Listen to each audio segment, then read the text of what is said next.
I haven't dropped a video for this series in like a minute. But that's because my heart was broken and bitch, we weren't trying to talk about none of this, not trying to deal with it, not trying to think about it. That is until now.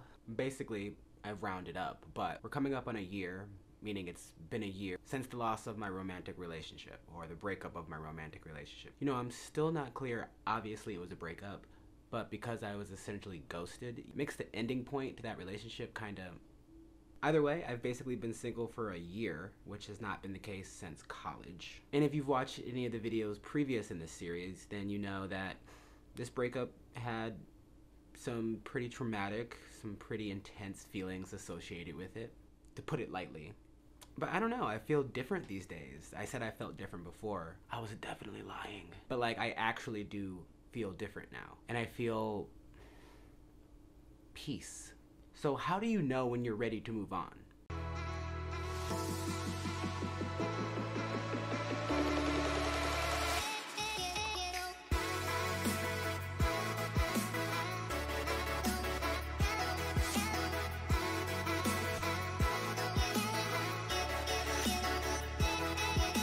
What's up, YouTube? Welcome to Dating with a Mental Illness, a series where I talk about dating with mental illness, or really anything around romantic relationships and, well, me, who's living with a mental illness, or a host of mental illnesses. I've been wanting to make this video like for a while now, and for a while now I mean since July. I don't know, and it was not supposed to look like however the hell this is gonna look. The reason why I didn't upload a video is because I felt anger and hurt by the situation that happened back in the winter. If you want to know more about specifically what happened to me, it's weird to say what happened to me. If you want to know more about the situation, just context, I have plenty of videos on them, so check them out. But there's no doubt in I think any of our minds that this was a traumatic experience for me, in the sense that the relationship itself was unhealthy, toxic relationship, but you know, the ending of it especially was extremely toxic, extremely traumatic. It brought up a lot of feelings from my childhood trauma, as well as being traumatic in and of itself, that beforehand I was trying not to recognize. I think I was trying to be strong and like not play the victim card and not like think of myself as a victim. Not that I think of myself as a victim, or I think that this person, the person who I was with, is like the perpetrator who needs to be hunted down, or they did anything intentionally malicious. Yes, it was malicious, I guess, the effect of it, but it wasn't intentional. I'm not trying to say that this person's evil, but I think that back in July and really up until recently, the anger that was associated with all of this and the hurt that was associated with it translated, at least when I spoke on the camera, translated to me being like really fucking pressed about the situation. And when I say pressed, I mean like I would go on these tangents where I would start ranting about some bullshit that they did and why they were wrong and why they suck. And it wasn't necessarily, it was very gossipy and not about the emotions or the feelings or the behaviors associated behind the feelings.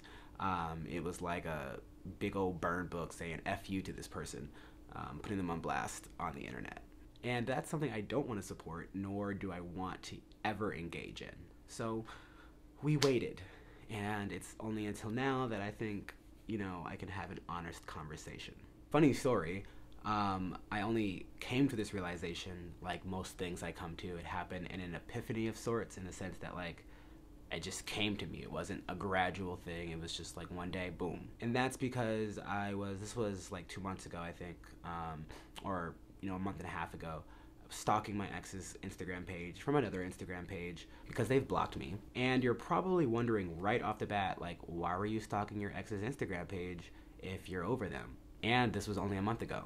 And to answer your question, you know, I don't know. Actually, I do know. So make a pin in that and I'll answer that later. Essentially, they're in a new relationship and they've been with this person really since we broke up. But they have a new boyfriend, and I saw that they posted on their story about their boyfriend saying something like, love you to pieces, blah, blah, blah, something lovey-dovey.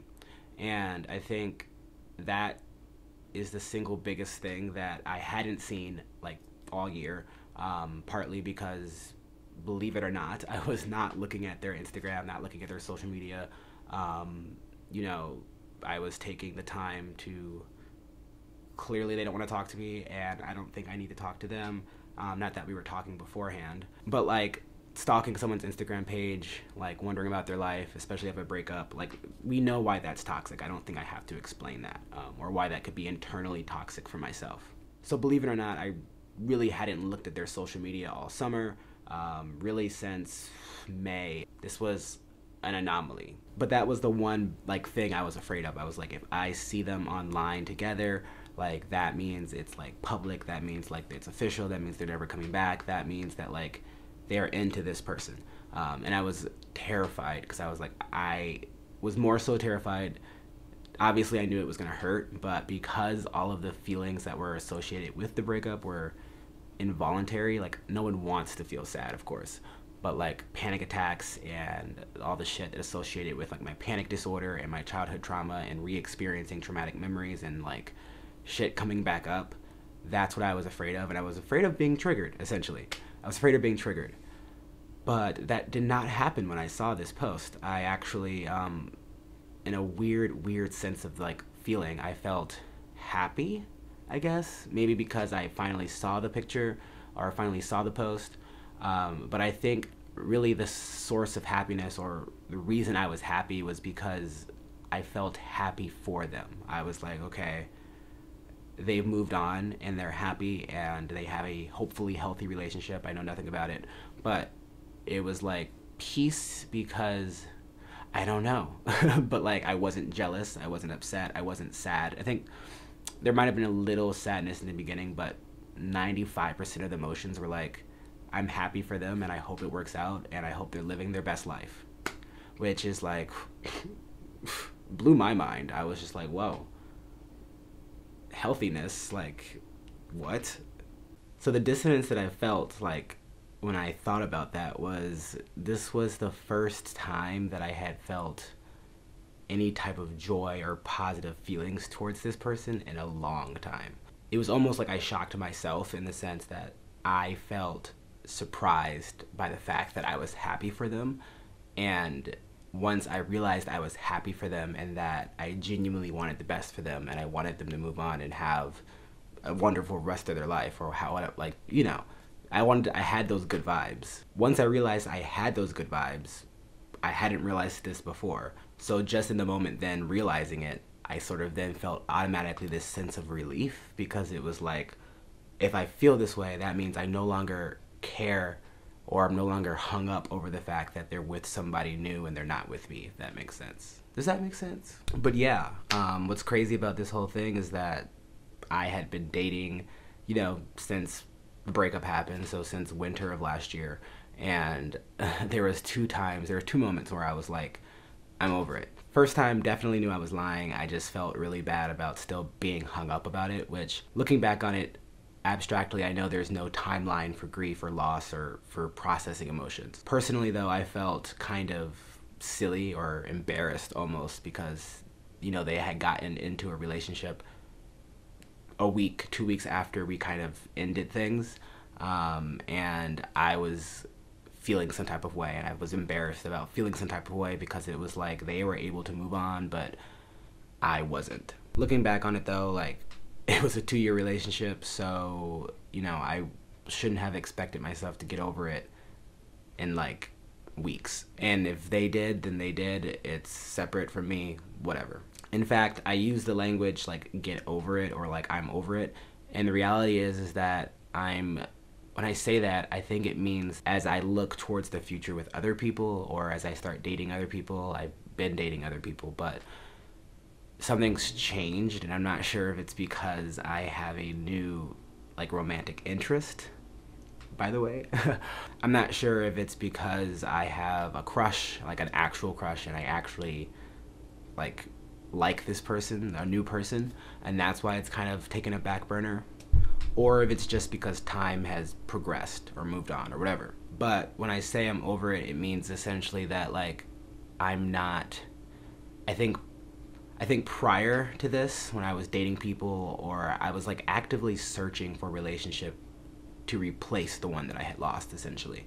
And while I didn't know this at the time, I wasn't actually, I don't want to say in love, because I haven't been in love, like, I'm not, whatever. I wasn't actually infatuated, or I didn't actually like these people the way that I thought I liked them. I only thought I liked them because it was filling the void of the last relationship. Everything that I lost with the last relationship, I was essentially trying to fill and replace, not necessarily start something new. Which is why I think it confused me the second time around when I was like, I'm over it, because at that point I said I was over it because I had a new romantic interest. Romantic interest wasn't a romantic interest. And I thank God for the universe, because if it was, it would have ended badly, because we are just friends, and that's a whole nother video. But I digress. What I'm trying to say essentially is that me being over it essentially just means that I'm no longer looking to replace what I lost. I think, at least from my experience, whenever I suffer a loss in any way, specifically a romantic loss as well, you want to have a rebound. With this new, like, romantic interest, I don't know but this new crush of mine, I guess, it's different because I'm no longer trying to replace what I lost. Like, it was something special that I shared for the time, and I learned a lot, and my heart was broken, and some really shitty things happened as well. I don't want that. I'm not trying to replace that. I'm not, like, thinking of, I'm not trying to find somebody to embody what that relationship was, whereas before I was, just subconsciously. Now I'm trying to develop something new, something healthier, something completely different, and I have no idea what that looks like, but that's how I feel like I know I'm ready, because I'm not thinking about the past. I'm looking towards the future with a blank slate. At least that's what we like to tell ourselves. While I believe everything that I just said, remember that pen about, like, why I was stalking my ex's social media a month and a half, 2 months ago? We're gonna unpack that now. So I say all of this because I feel as though I really am ready to move on, and I really am ready to start something new, and it's a new weight lifted off my shoulder.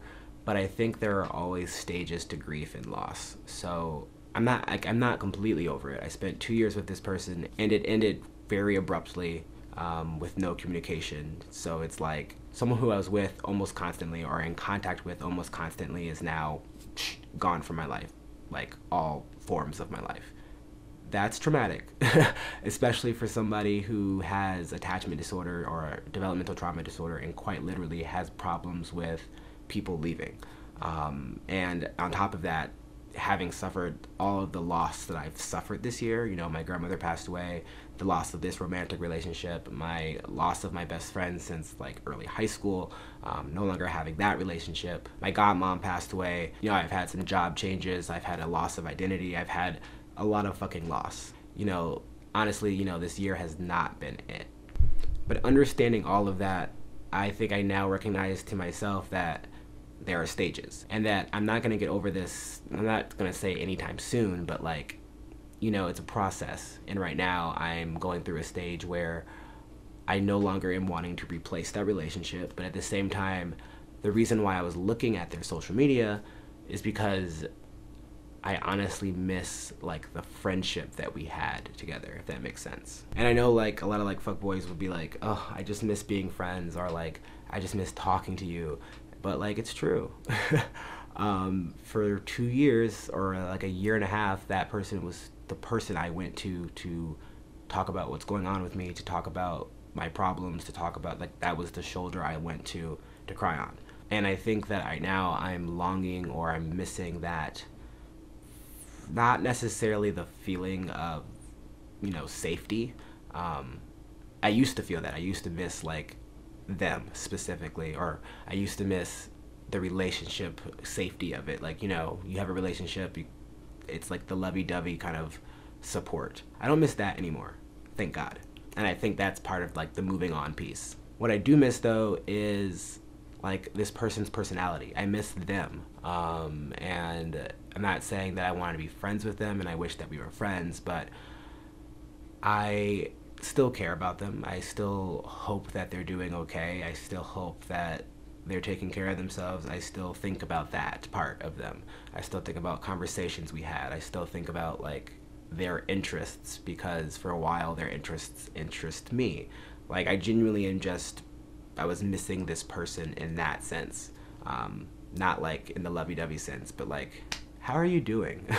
So that's why I was looking at their social media, and I think that's kind of the next phase of this getting over period, or like this next phase of shedding them from my life. That's a weird way to say that. In a nutshell, I'm recognizing that with all of the complex trauma that I've dealt with in my life, and then all of the triggers compounding on each other this year, you know, it's going to take me a little while to get over this. And it's taken me a little while to get over this, and that I definitely did not need to be in a relationship or trying to start a relationship or doing anything with anybody until maybe hopefully now.